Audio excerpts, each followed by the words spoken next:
본 말씀을 통해서 그리스도의 기도에 동참하라 제목으로 하나 말씀 증거하겠습니다.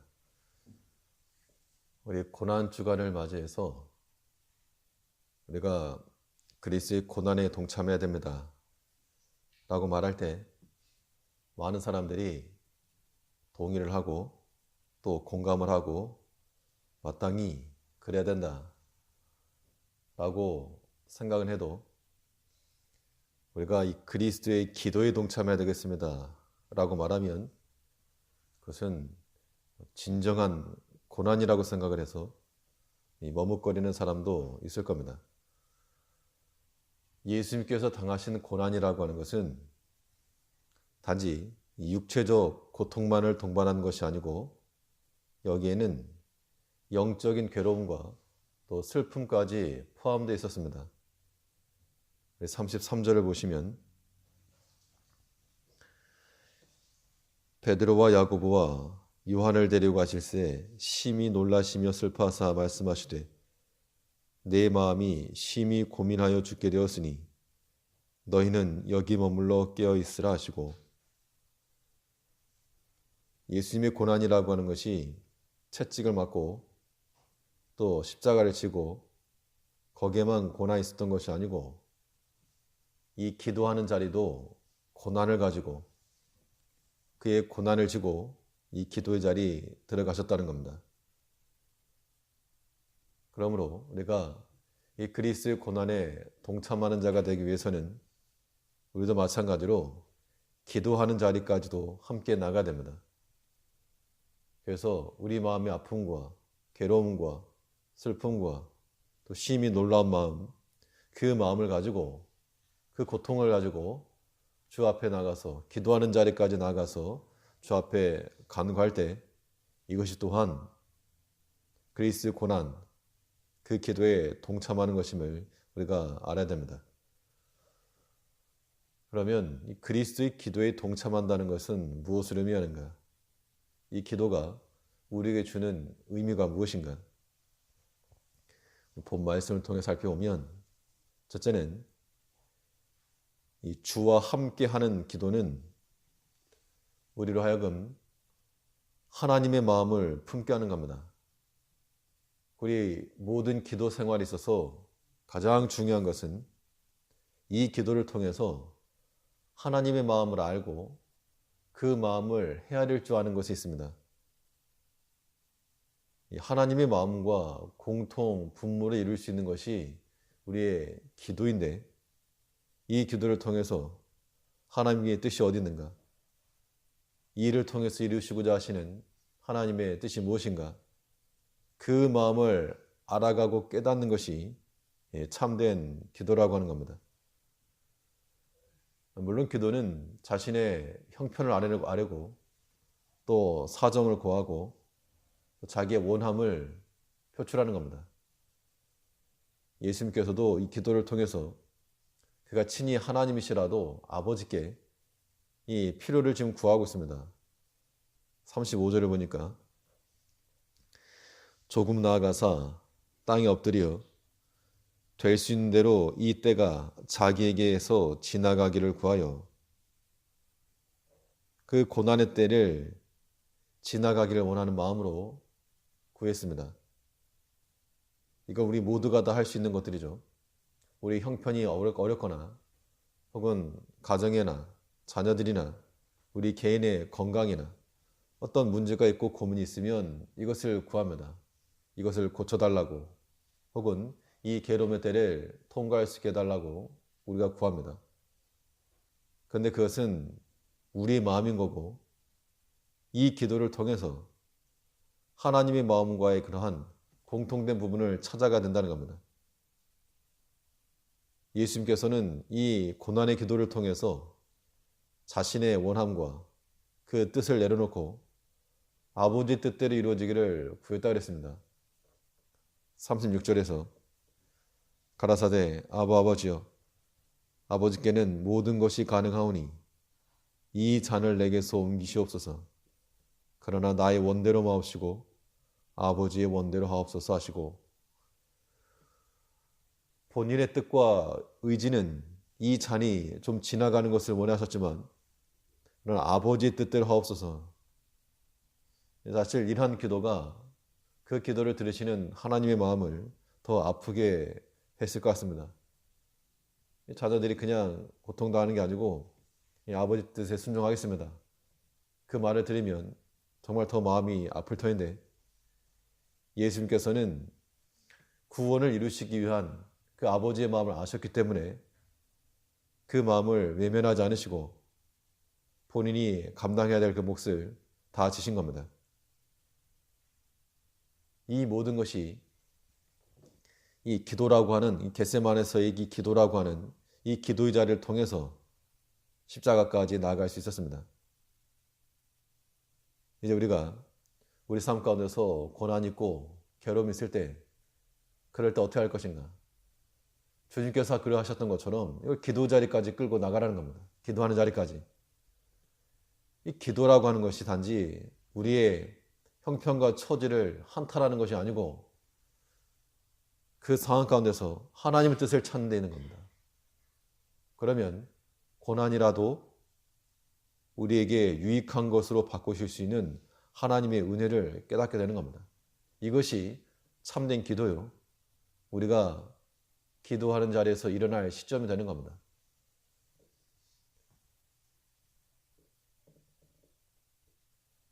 하나님의 백성들은, 기도하는 백성들이요, 주님께 친히 말씀하신 것처럼 예루살렘 성전에 들어가서, 어제 이 성전에 들어가서 하신 일이 무엇인가 하면 그 안에서 매매하는 자들, 돈 바꾸는 자들 다 내쫓으시면서 내 집은 만민의 기도하는 집이라.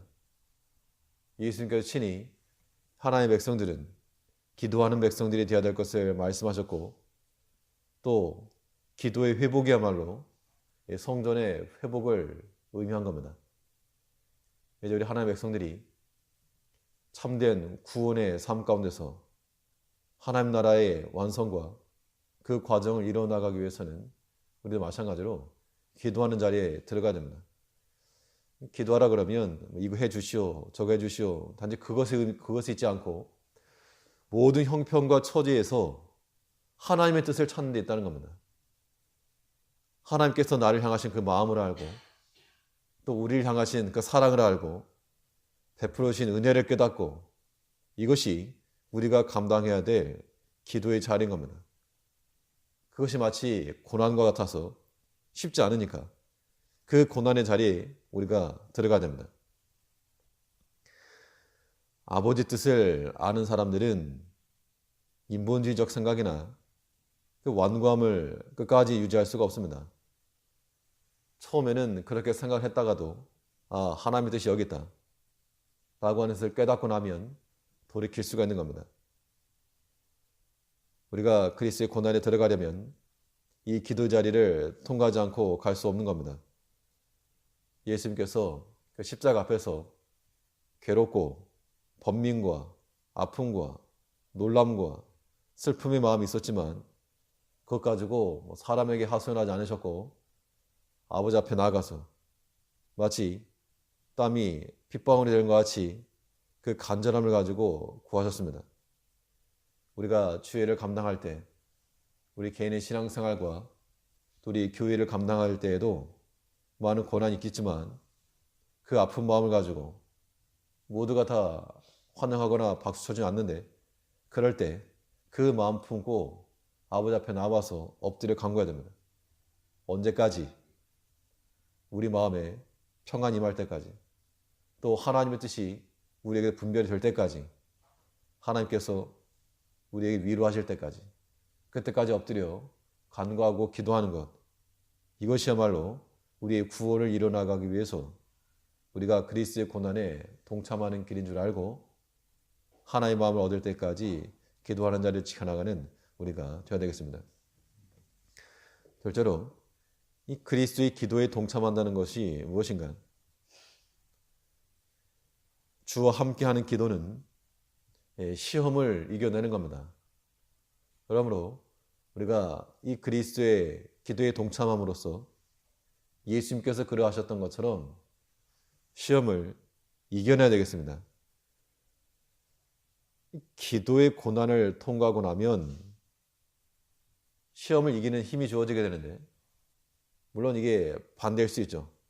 시험을 이겨낸 결과 또 그 고난을 통과하기도 하고, 그런 것을 우리는 체험적으로 알아가야 되겠습니다. 예수님께서 심히 죽게 될 만큼 고민이 많고 고통스러운 그런 심정이었으나 어떻게 보면 그게 하나의 시험이죠. 시험거리가 우리에게 들어오면 굉장히 많이 신경을 쓰게 됩니다. 또 속도 상하고 어떻게 하면 이것을 해결할 수 있을까 많은 생각을 하죠. 그런데 그것을 어떻게 해결할 수 있는가? 정말 답은 한 가지밖에 없습니다. 기도하는 것 외에는 우리에게 있는 시험을 이겨낼 길이 없는 겁니다.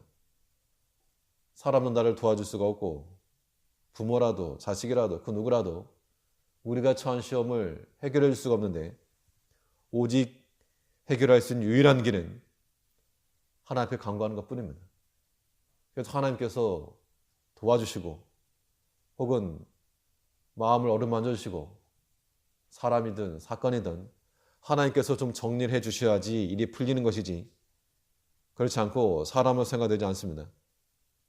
그러므로 우리가 어떤 시험을 당하든지 반드시 기도하는 자리에 들어가야 됩니다. 또 기도 통해서 하나님께서 무엇인가 일을 좀 풀어가시고 우리에게 회복하신다라고 하는 것을 우리가 경험하게 되면 정말 거기서 큰 은혜를 얻는 겁니다. 진짜 하나님 살아계시는구나. 기도를 통해서 하나님께 이렇게 역사하시는구나. 이런 것에 대한 체험이 우리로 하여금 또 기도하는 자리로 들어가게 하는 겁니다. 어떤 시험이라도 다 감당해내겠다라고 하는 그 영적 의지가 이 기도를 통해서 세워지는 것이고, 예수님께서 이 겟세마네 동산에서 기도하시면서 처음에는 괴로움과 슬픔과 놀람과 아픔이셨지만 이 기도를 통과하고 나니까 어떻게 바뀌었는가 하면 십자가를 감당하고자 하는 그러한 담대함과 결연함으로 바뀌셨다는 겁니다. 41절을 보니까 세 번째 오사 저에게 이르시되 이제는 자고 쉬라. 그만이다. 때가 왔도다. 보라, 인자가 주인이 손에 팔리우느니라. 일어나라, 함께 가자. 보라, 나를 파는 자가 가까이 왔느니라. 이 십자가를 앞에 놓고 심히 고민하셨지만 아버지 뜻이 어딘지 분명히 알았고, 또 예수님께서 본인 자신이 사람의 몸을 입고 있다는 것인 그 이유를 분명히 이해를 하고 이제 담대함과 결연한 의지를 가지고 두려워하지 아니하시고 더 이상 놀라지 아니하시고 슬퍼하지도 아니하시고 그 시험 감당하겠다라고 하는 그 마음을 가지신 겁니다. 그랬을 때 제자들을 향해서 하신 말씀이 이제 가자. 나를 대적하는 자, 파는 자가 왔는데 이제 가자. 우리 기도가 언제까지 이루어져야 되는가? 이러한 마음이 들 때까지 기도하는 자리에 들어가셔야 됩니다. 기도하고 일어났는데 여전히 마음이 흔들림이 있고 요동함이 있고 또 분노함이 일어나고 다툼이 있고 미움이 남아있고, 그거 그리스도의 고난에 기도에 동참하는 거 아닙니다. 그러던 마음이 변화되어서 마치 한나가 기도한 후에 다시는 얼굴에 수색이 없느니라. 깔끔하게 해결된 것 같이 우리가 이 기도를 통해서 우리 마음이 담대함을 얻고 또 모든 시험을 이겨내고자 하는 그 마음이 들 때까지 기도하는 자리를 지켜야 됩니다. 이 기도의 실패가 사명의 실패로 연결이 되고 또 기도의 성공이 사명의 성공으로 연결됩니다. 오늘 본문에 보면 예수님과 그의 제자들의 기도 내용이 나오는데, 예수님께서는 깨어서 기도하셨고 제자들은 그러하지 못했습니다. 그 결과 어떻게 되는가? 예수님께서는 그를 팔고자 하는 대적자가 왔을 때도 가자 하시면서 십자가를 감당하셨고, 그의 제자들은 수지자라고 일컬었던 베드로는 예수님을 저주하고 모른다고 부인하고 말았습니다. 그 결과가 어디서부터 기인하였는가? 이 기도의 자리에서부터 그랬다는 겁니다. 오늘날 하나님의 교회를 세워나가는 우리 모두에게도 다 동일하게 적용이 되어서 기도하는 자리를 힘써 지켜나가는 그런 성도와 교회는 모든 사명에 있어서 우리가 바로 설 것이요. 이 기도하는 자리를 실패해버리면 사역도 실패입니다. 우리 모든 개인 신앙도 마찬가지로 기도하는 자리를 지켜냈는가? 기도하는 자리의 성공이 우리 인생의 성공이요. 기도의 실패가 우리 사명의 실패라고 하는 것을 생각하고 제자들이 피곤해서 졸려서 기도하지 못하던 것. 예수님께서 하신 말씀 가운데 이 37절에 보니까 돌아오사 제자들의 자는 것을 보시고 베드로에게 말씀하시되 시몬아 자느냐 내가 1시 동안도 깨어 있을 수 없더냐. 주님께서 우리에게 하시는 말씀이라 생각하시고 자느냐 깨어 있을 수 없느냐. 만일 이 시몬이라고 하는 이름에 내 이름이 들어간다 그러면 참 부끄러울 것 같습니다. 우리가 간절한 마음을 가지고 간절함이 있는 일에는 깨어 있을 수가 있습니다. 아무리 육신에 피곤해도 간절함이 있을 때는 깨어 있을 수 있다는 겁니다.